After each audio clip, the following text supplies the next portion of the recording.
مشاهدي الأفاضل، أسعد الله أوقاتكم أينما كنتم بكل خير. أحييكم وأقدم نشرة أخبار المساء أستهلها بالعناوين.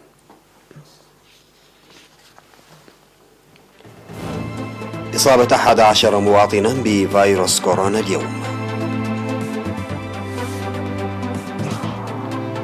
الإريتريون في بريطانيا يبحثون أوضاع البلاد.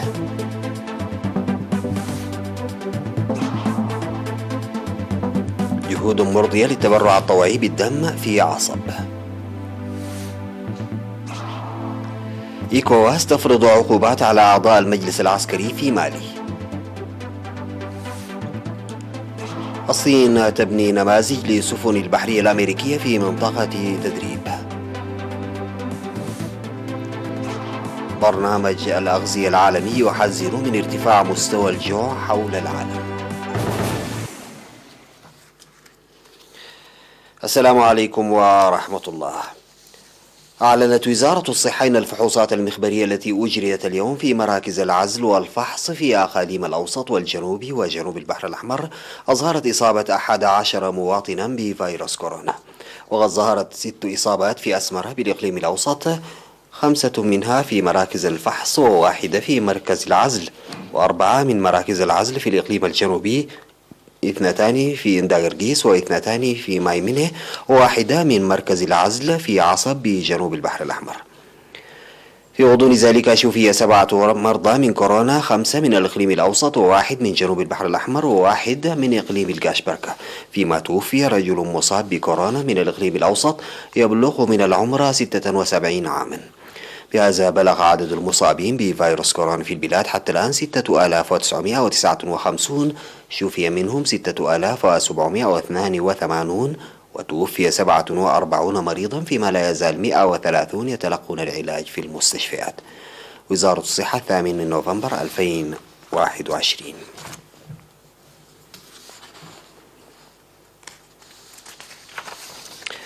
عقد الإريتريون في بريطانيا سيمينار يوم 7 نوفمبر في مدينة لندن حول أوضاع البلاد والمسؤولية المرحلية للمواطنين والتطورات الإقليمية. وأوضح سفير إريتريا في بريطانيا وشمال أيرلندا السيد ستيفانوس هبتماريان في السيمينار الذي حضره مئات المواطنين من مدن شيفيلد وليدز وبرمنغهام ولندن وغلاسكو، أوضح بأن التصدي ضد العدائيات الخارجية ليس جديدا على الشعب الإريتري، وقال إن التحديات سيتم تجاوزها بنجاح الآن أيضا بالتصدي القوي المعهود والصمود والوحدة المتينة.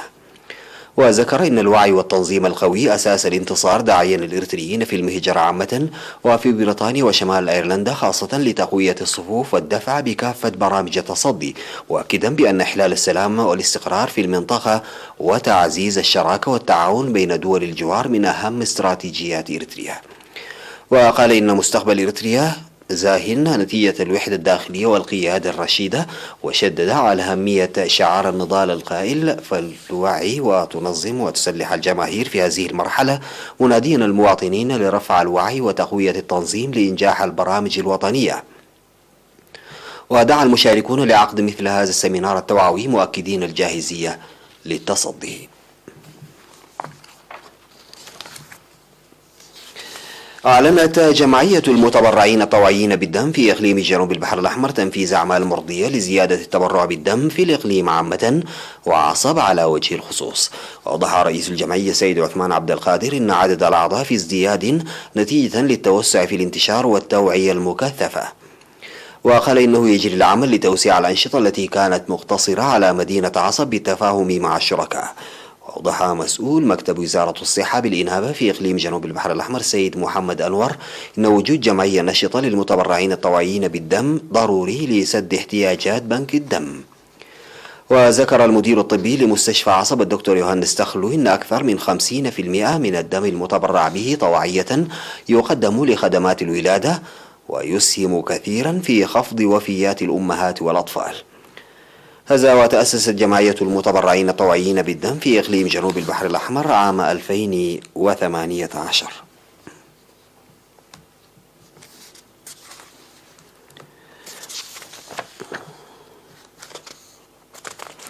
بحث أعضاء منظمات الجبهة الشعبية للديمقراطية والعدالة والاتحاد الوطني للمرأة الإريترية في ألمانيا المهام المرحلية وسبل الدفع ببرامج التصدي. وأوضح القائم بأعمال السفارة الإريترية السيد يوهانس والدو رئيس فرع وسط ألمانيا في الجبهة الشعبية للديمقراطية والعدالة السيد سرسناي قبل تنسائه في المؤتمر السنوي للفرع، أوضح دور أعضاء الجبهة الشعبية للديمقراطية والعدالة في المرحلة الراهنة. من جانبه أوضح مسؤول الشؤون الشعبية والمجتمعية سيد كحساي تولده في التقرير الذي قدمه إن المرحلة باعتبارها مرحلة تصدي فإن على أعضاء الجبهة الشعبية للديمقراطية والعدالة تعزيز دورهم الطلعي.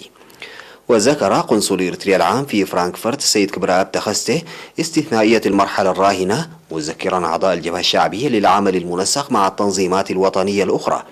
وبحث المؤتمر المهام المرحلية مؤكدا الاستعداد المتفاني لتقديم المتطلبات. كما عقد 23 فرعا للاتحاد الوطني للمرأة الإريترية في ألمانيا اجتماعا نصف سنويا عبر الفيديو الافتراضي شاركت فيه 54 عضوة ممثلة للفروع. وأشادت مسؤول الفرع السيدة عقبة أفورقي بتفاني العضوات في تنفيذ الواجب الوطني باللقاءات الافتراضية بسبب وباء كورونا. وبحث اللقاء برامج العمل لعام 2022.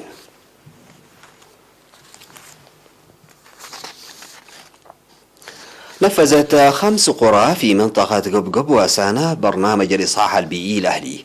وأوضح مدير الضاحية سيد عمر ثليمان بأن الإنجاز المحقق هو نتاج حملات التوعية القوية المنتظمة، مشيرا إلى اتخاذ خطوات جادة لتفادي الانتكاسة. من جهته قال مسؤول عيادة الرفايل الممرض عبد محمد إن برامج النظافة البيئية تلعب دورا كبيرا في ضمان مصادر المياه ومكافحة الأمراض الخريفية، داعيا إلى مواصلة العمل بهدف تأمين البرامج المنفذة. وأشار مسؤول وحدة الخدمات الاجتماعية في المديرية سيد زرزقين مريم إلى تنفيذ 48 قرية من أصل 50 البرنامج في عامي 2020 و2021، ويجري العمل لإلحاق القريتين بالقرى المنفذة للبرنامج بالكامل. في الختام وزعت شهادات للقرى ال5 التي أنجزت المهام بنجاح. دعا الاتحاد الوطني للشباب والطلبة للدفع ببرامج توعية الشباب عامة والطلاب خاصة في إقليم الكاشبركة. وأوضح الاتحاد في الاجتماعات التي عقدها لطلاب المرحلتين المتوسطة والثانوية في بارنتو وأغردات إن تأثير الشباب على محيطهم يأتي بالاستفادة الجيدة من فرص التعليمية والمهنية. وأفاد مسؤول متابعة التنظيم في الفرع الشاب سليمان يوسف إن الطلاب جزء من برامج التدريب المهني الموجهة للشباب، داعيا لمساهمتهم في الحفاظ على قيم شعبهم والتفوق التعليمي والمشاركة النشطة في جميع البرامج الموضوعة. وقال المشاركون إن البرنامج يخلق أرضية الحوار والتشاور.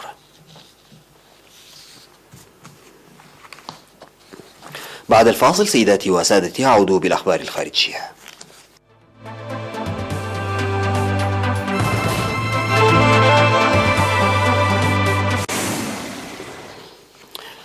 أعلنت المجموعة الاقتصادية لدول غربي إفريقيا إيكوواس فرض عقوبات فردية على أعضاء المجلس العسكري الحاكم في مالي بسبب إرجاء الانتخابات وفق ما أفاد مسؤول في المنظمة. وصرح رئيس مفوضية إيكوواس العاجي جان كلود كاسي لوكالة فرانس بريس في ختام قمة استثنائية في أكرا عاصمة غانا أن كافة السلطات الانتقالية ستتأثر بالعقوبات التي تدخل حيز التنفيذ على الفور.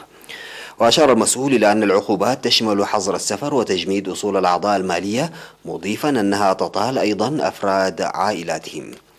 وتابع كاسي برو أن المجموعة الاقتصادية لدول غربي إفريقيا قررت معاقبة كل المتورطين في تأخير الانتخابات المقرر إجراؤها في 27 من فبراير من عام 2022.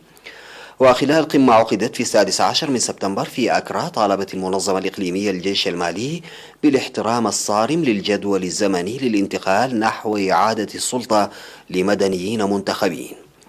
وعلقت إيكوواس عضوية مالي في المنظمة وأوقفت التبادلات المالية والتجارية معها بعد انقلاب 18 من أغسطس 2020. أظهرت صور التقطت بقمر صناعي تابع لشركة ماكسر أن الجيش الصيني بنى نماذج بالحجم الطبيعي على شكل حاملة طائرات تابعة للبحرية الأمريكية وسفن حربية أمريكية أخرى ربما لاستخدامها كأهداف للتدريب في صحراء شينغيانغ. وتعكس هذه النماذج جهود الصين الرامية لبناء قدرات على التصدي لحاملات طائرات خاصة ضد البحرية الأمريكية، مع استمرار التوتر مع واشنطن بسبب تايوان وبحر الصين الجنوبي.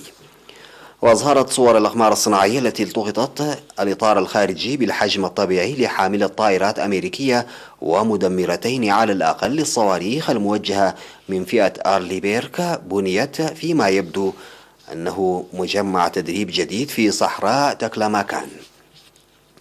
وقال المعهد البحري الأمريكي نقلا عن شركة الاستخبارات الجغرافية المكانية أول سورس أناليسز إن المجمع يستخدم لاختبار الصواريخ البالستية.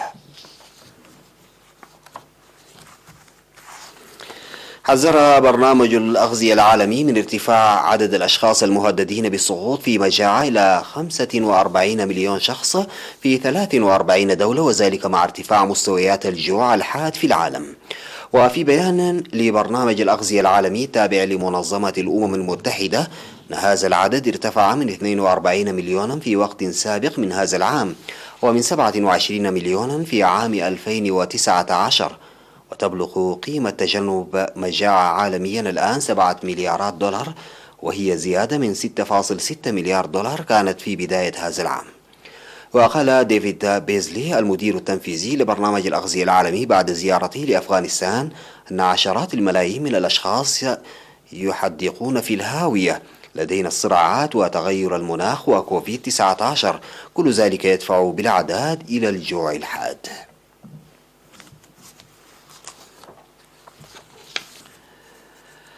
لقي 10 مرضى على الأقل مصرعهم، وأصيب 7 آخرون في حريق شب داخل وحدة العناية المركزة بمستشفى حكومي في غربي الهند. وقال مسؤول صحي إن الحريق اندلع في مستشفى في مدينة أحمد ناجار بولاية مهاراشترا، أقنى ولايات الهند، ما يمثل أحدث واقعة في سلسلة من مثل هذه الحرائق. وعادة ما ينحى باللوم في هذه الحوادث على حدوث تماس كهربائي في أجهزة إلكترونية، وهو ما أدى إلى مقتل العشرات من المرضى هذا العام.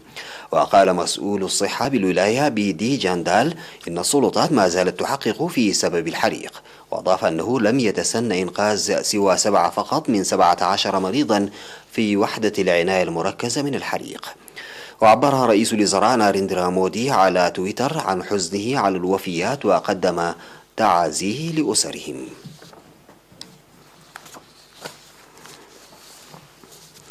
ختاما سيداتي وسادتي لنشرة أخبار هذا المساء، أعود فأذكر بعناوينها. إصابة 11 مواطنا بفيروس كورونا اليوم.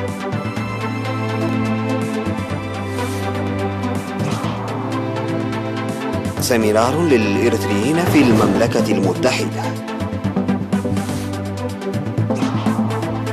جهود مرضية للتبرع الطوعي بالدم في عصب.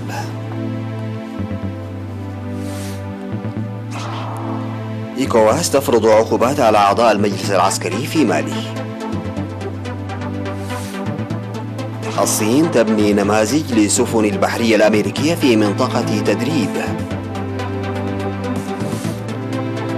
وبرنامج الأغذية العالمي يحذر من ارتفاع مستوى الجوع الحاد حول العالم. انتهت نشرة أخبار المساء، شكرا لمتابعتكم، والسلام عليكم ورحمة الله تعالى وبركاته.